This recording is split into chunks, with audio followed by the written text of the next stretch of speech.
Welcome to Athletes, Entrepreneurs, and Alumni Journey. I'm Rob Finkelstein, founder and CEO of Alumni Direct. We've created a platform to help athletes and other alumni network and connect with each other and tap into various resources into health and finance and career. But more importantly, in Athletes, Entrepreneurs, Alumni Journey, we always focus in on the transition out of sport. We interview former college professional athletes, talk about their successful transition out into successful entrepreneurship, business leadership.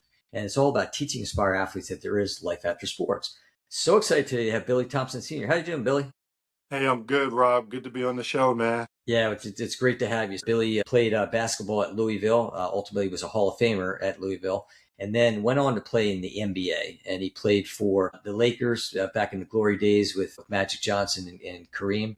And then went on to be one of the first players for the Miami Heat. So we're going to hear a little about the whole idea of expansion teams. And then finished up his career over in Israel, and then came back and he had the call to ministry. And he's a pastor. He's been a pastor for the last 25 years. And he'll tell us more about that journey. And he's at the Jesus People Proclaim in Deerfield Beach. So definitely, if anybody's in that area, you'll have to go check out Billy on Sundays. That's right. Come on, let's Billy, go. let's talk about playing sports growing up. How did that shape you leading up into college? Well, I mean, my parents were pushing me to play whatever I wanted, and they were behind me. So that was a good support, foundation. But I just played all sports, baseball, football, basketball, like most little kids, and got to the point where I was in middle school playing baseball and doing pretty well. But I got to a place where I really loved baseball. I played basketball and all football, but I really loved baseball. But in eighth grade, I couldn't keep up with that ball. It was going so fast, I couldn't hit it. So I literally said, man, this is my last time playing, little league. And I stopped playing baseball, kept playing football in high school, freshman year, went to play football before the basketball season, and I'm playing, tight end and playing quarterback, now and then, but starting at tight end. I looked up one day at practice and I saw these guys running, and I said, "Who's those guys up there? Anybody know?" And they said, "Oh yeah, that's the basketball team. They're doing some pre-workouts and training." I said, "Really?" And from that day, I did not return back to the football field. I said, "Well, I'm going to go because I don't want to get left behind." So just growing up, playing sports, I just learned to that I really loved it. I loved playing sports, but then I really loved playing basketball. And when I made that decision to go and really work out with those guys, I became one of the, best players on the team. I was a freshman at I was in the suburbs. I grew up in Camden, New Jersey, moved to the suburbs of Somerdale, New Jersey, and I was a middle school growing up. And then at that time in high school, when I made that decision, just go all out for basketball, that's when I really knew that I wanted to play basketball. And I wanted to not just play, I wanted to be one of the best, and I wanted to be good at it. And that's why I went and gave all my time to one sport. Hopefully Okay, that yeah, answers. that's yeah. So like when you were, I guess, so at early age then as a kid, did you want to be a Major League Baseball player like before you No, ultimately I mean, my yeah, dad and I would be watching the games, man. I went to the Phillies, watched the Phillies. I really loved watching baseball, playing it, but that ball was really spinning, coming fast. And I said, let me just put this up. I could have put the work in to really hit the ball. I was pretty good. I played left field, center field, good fieldsman, but I just didn't put the work in. And basketball just started to really jump in my heart. Literally, while I was in eighth grade, I was at the basketball court there in Somerdale, and there was two courts, one for the regular players and one for the real players, okay, older players. And as an eighth grader, I would be over there watching these guys play over there. And one day, I desired to play over there. One day, they let me play with them.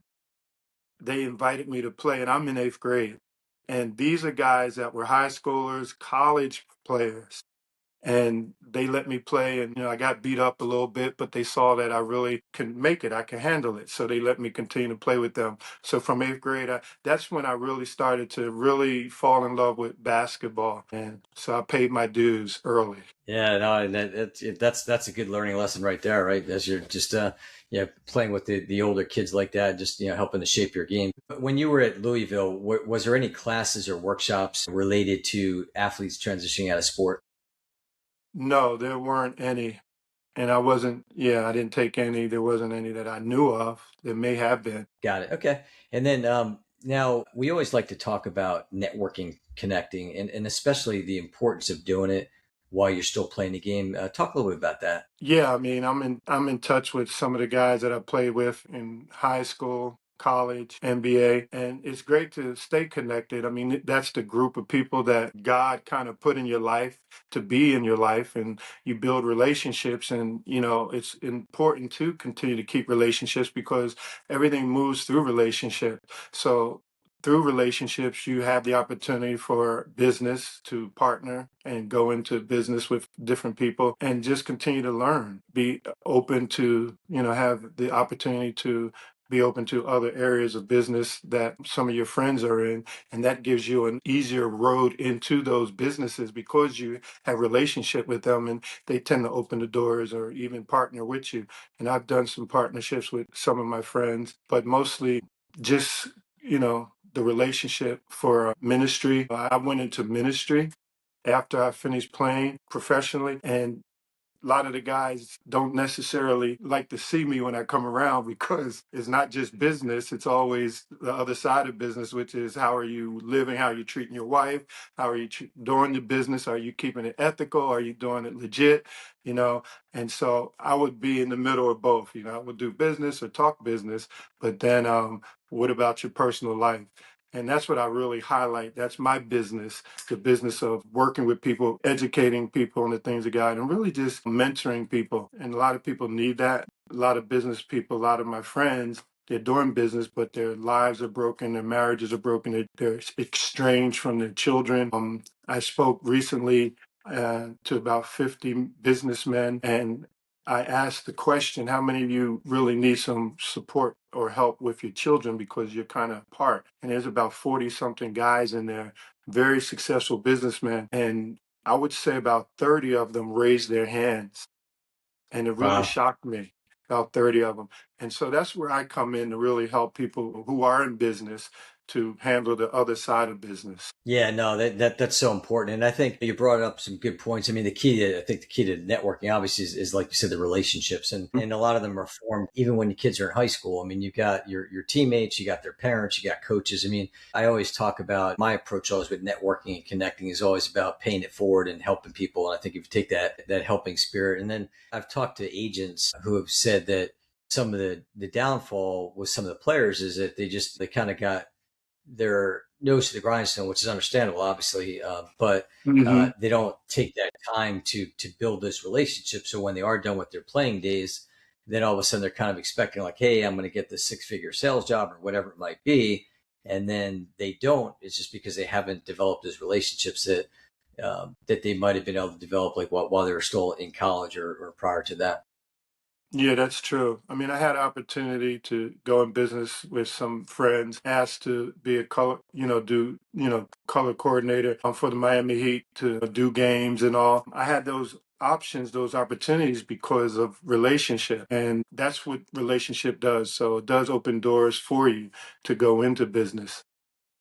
And that's what young Yeah. people need to know. Yeah, definitely coming out of high school, especially now with the kind of money they're making, through NILs right now, those young brothers. And my son, Billy, whom you met, is working with those kids on that level through his Players First and different things that he's doing to help them understand the business side of the business of basketball, because it is a business.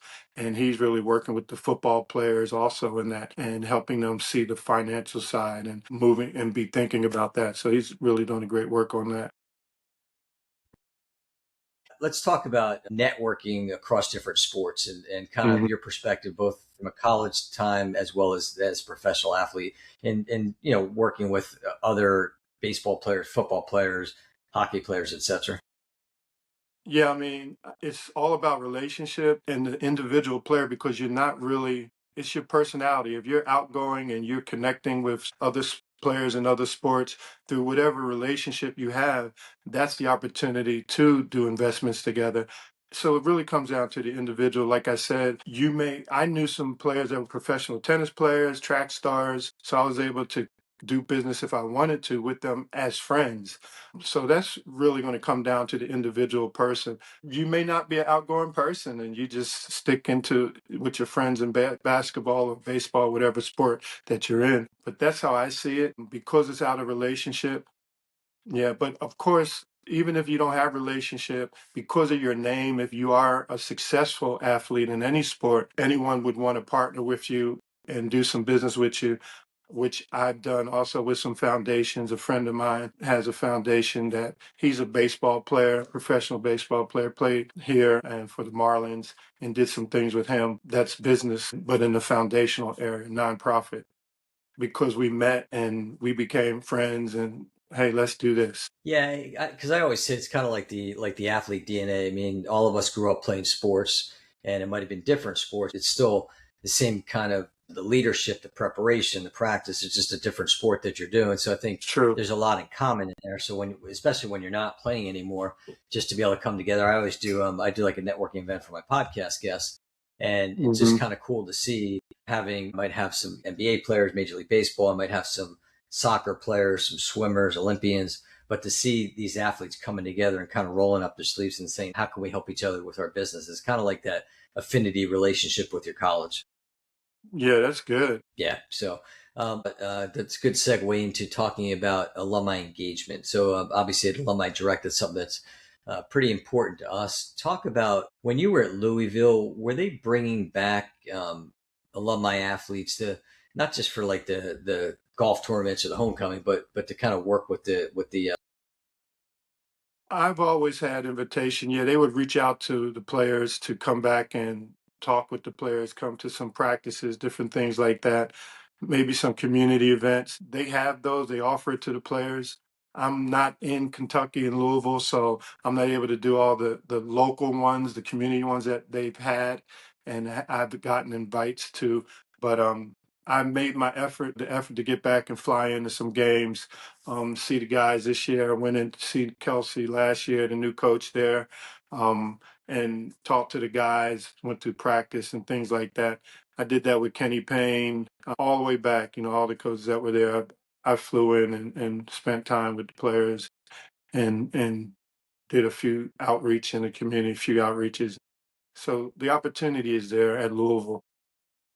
Yeah, that's great. And I think more schools are realizing that there's so much. I think it's great to reengage the alumni athletes. I mean, it's got to be a two-way street, obviously, but it seems a lot of times the schools, I mean, people will tell you it's all about the money, like raising, like reaching out Yeah. to alumni and asking for funding. But it's nice to see when the school kind of engages that alumni athlete. And again, not just for Hmm. the one-two event thing, but to kind of work across it and mentor. I think there's a lot of value to it. I mean, I always tell the story. I was on a call. I went to University of Delaware, and they just said they didn't have the bandwidth. Like I was on, yeah, guy I was on with, my friend was a Hall of Fame player at Delaware football and played 10 years in the NFL.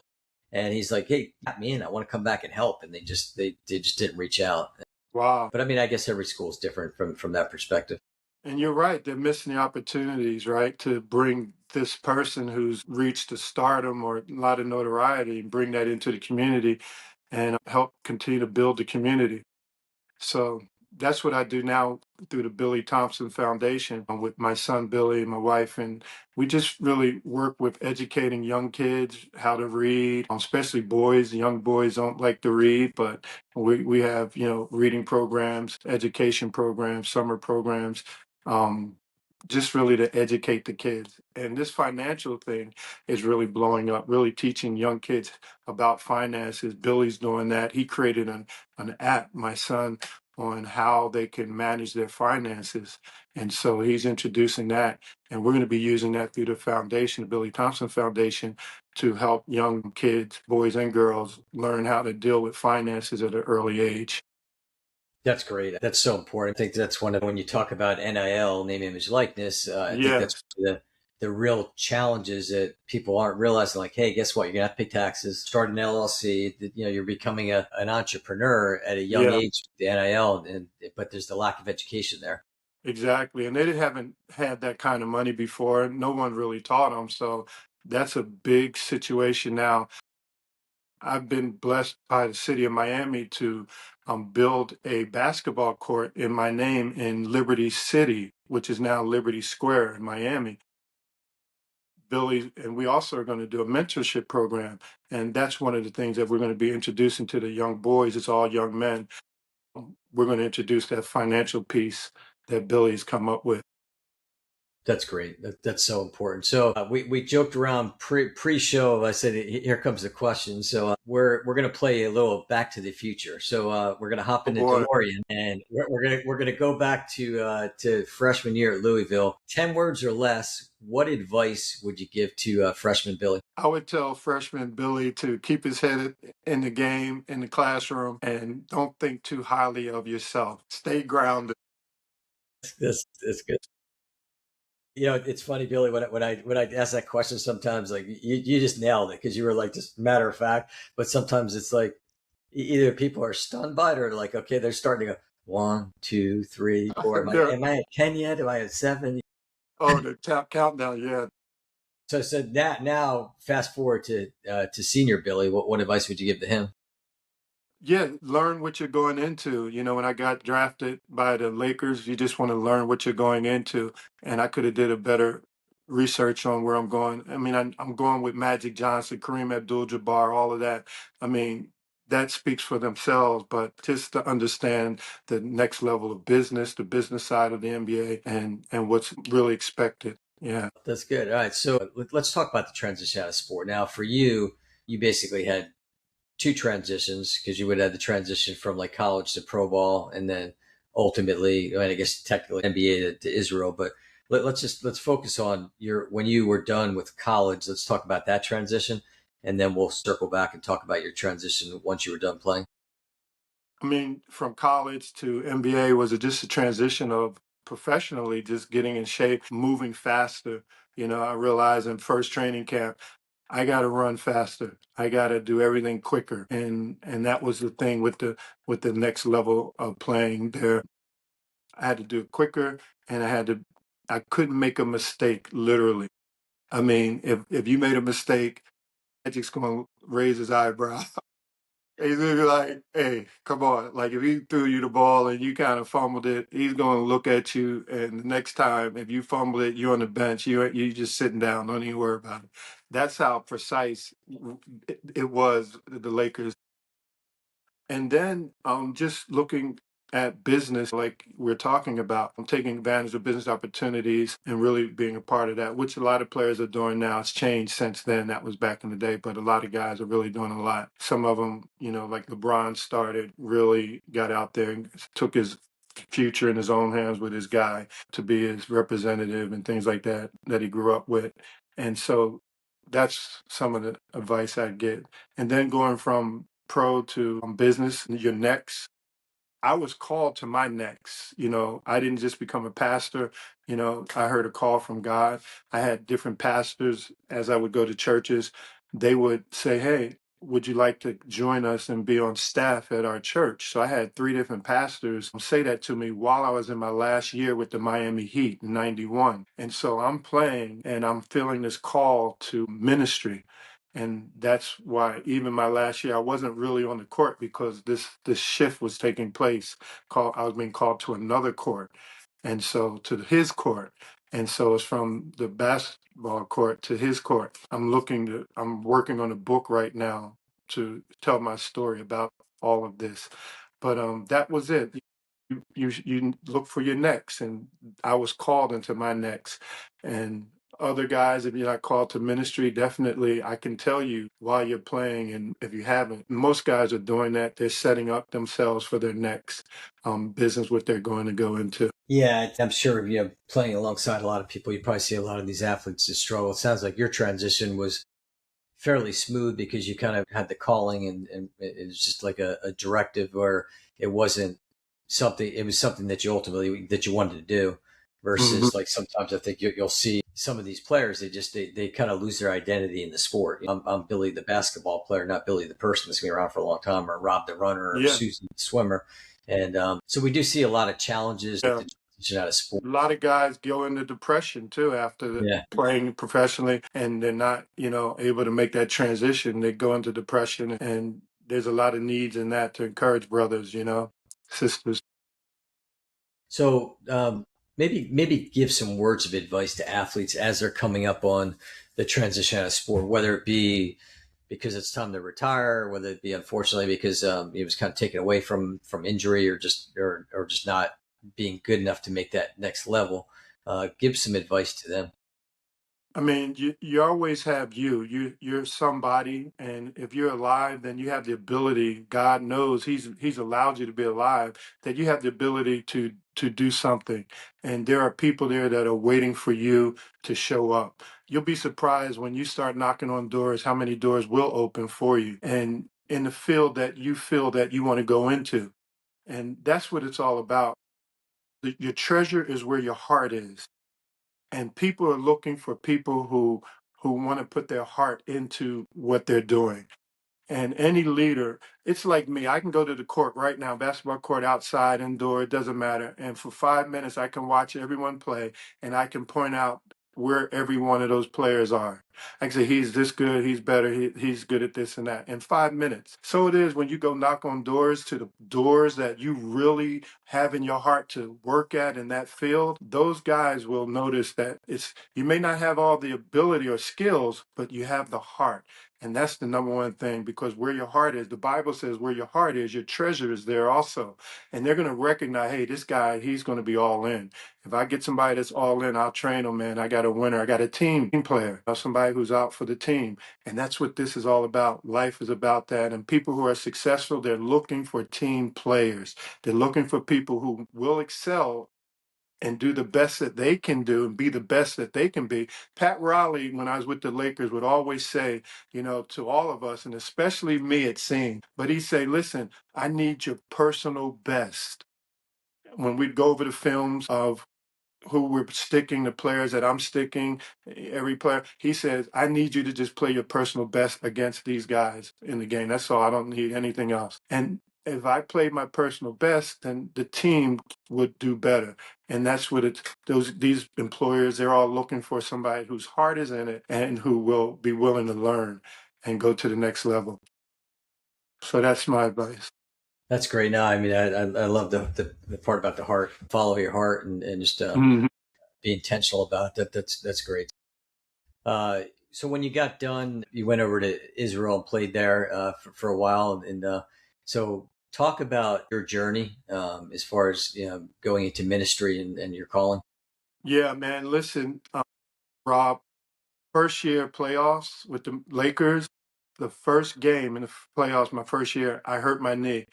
Stole the ball, went down to dunk the ball. The guy knocked me out of the air, and I came down. I messed my knee up. I was out of the rest of the playoffs all summer. Going into next year, I was hurt, and I was surprised.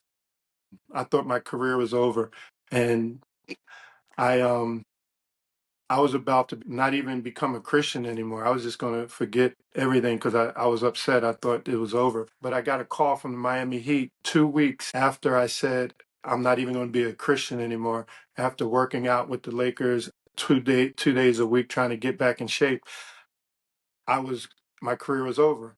I'm hurt. And I get a call from the Miami Heat saying, we picked you as the first pick in the expansion draft, NBA. They could have picked anyone out of any team, players hurt or not hurt, and they picked me.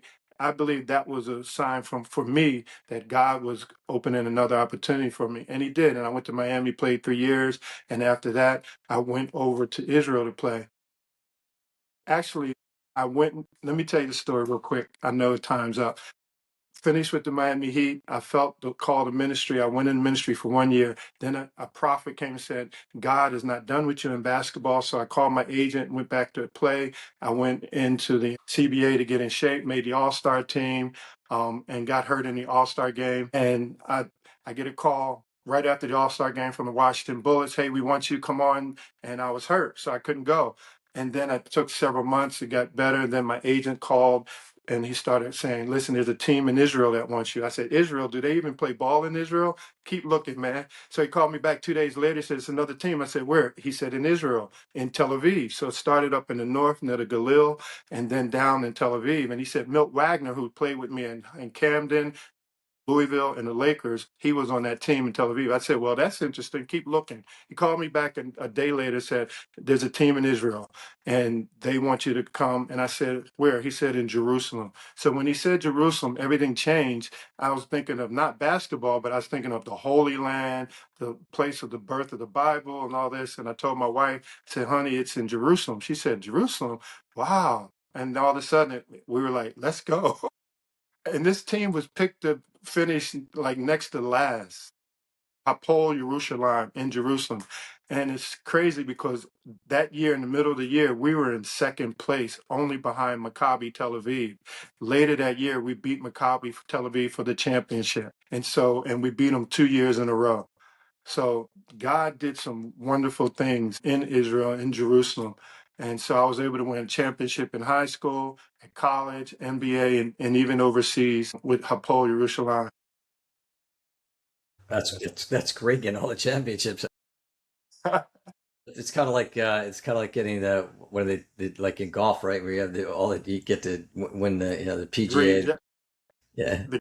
yeah, The- the Masters, like all of them. Yeah, you get all like that. different things. That's a good thing there. So yeah, that's interesting. So and then basically you came back to the U.S. and just Went into had full-time ministry. okay, and Yeah. then and so you're now your church is at Deerfield Beach. Yeah. We're a non-denominational church, Yeah, Christian that's right. church. You're in my head there, Billy. I know. I saw it You saw it. I turn. was So let me help him out. like, Let me help Rob out. yeah, Amen. thank And you. so, yeah, non-denominational church. We believe in the Bible from Genesis to Revelation, miracles, prayer, teaching, prophecy, all those things. Supportive. Even the Bible talks about supporting and praying for the peace of Jerusalem. Something that we're doing now because of the war that's taking place. All nations, the Bible says, will always be against, will come against Israel. And we've seen it throughout the history. It's like African Americans, slavery in different countries, we're looked down upon. But, we keep pushing. Israel continues to push, African Americans continue to push, and all people who have ever been oppressed continue to push. But that's what we teach at Jesus People Proclaim Church there in Deerfield Beach. What are you seeing? Any kind of trends in athletics as far as from a faith perspective, regardless of what religion, but just are you seeing more athletes kind of just tapping into, especially again the topic of transition out of sport and some of the hmm challenges that people face? Are you seeing more of a movement towards that?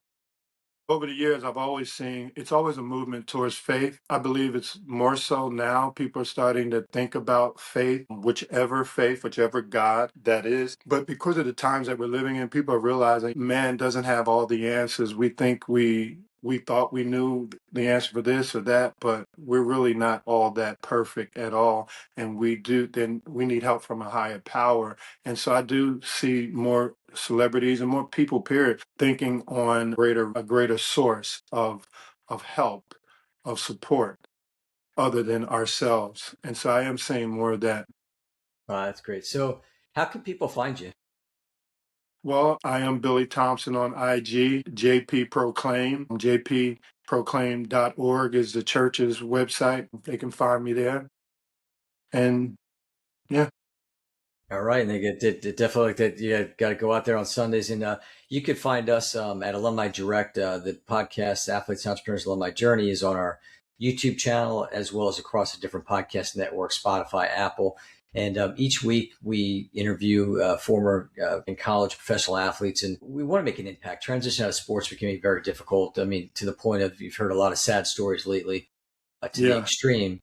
And we want to help make a difference. Each week we get great nuggets from our guests, as I like to call them. And Billy certainly shared some great ones with us today. So, and Billy, thanks again. We Yeah, appreciate. Rob. And Rob, thank you for having me on. I want to mention any athletes that are watching. That's what I do. I help players make it through transitions, and they're open to call me at the church. If I can give my number, they can write it down. If anybody needs that assistance, I'm there to pour into you. And it's 954-531-6269. 954-531. You can call, man, and I can walk you through some situations, that you may be going through, that you need some support, some advice, some encouragement, some That's counsel. great.